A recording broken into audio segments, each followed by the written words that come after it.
ni kazi ya nchi ya Kenya.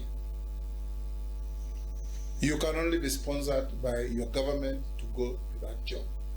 And those who elect you are governments of the Republic of Africa, including the Republic of Kenya. Serikali tayari imesema na rais wa nchi Dr. William Ruto amesema tumepeleka Mheshimiwa Raila kama candidate wetu. Ile sasa zote tutafanya. Ile zote tutafanya. Mtu kama Papa wa Roma hapa, nikienda to every African country, the president ni mtu tunajuana, speaker ni mtu tunajuana, vice president ni mtu tunajuana, zote we are going to put on our jogging shoes to make sure we rotate around Africa to campaign for Raila Odinga to be the next chairman of the African Union.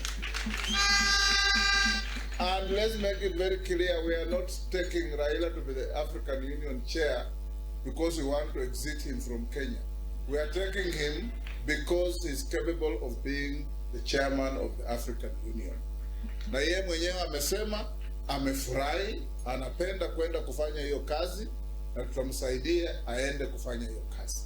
Na juzi na tugitigana na icio nayo mitaratara mieru ni ambikitwo ni thirikari na gikundi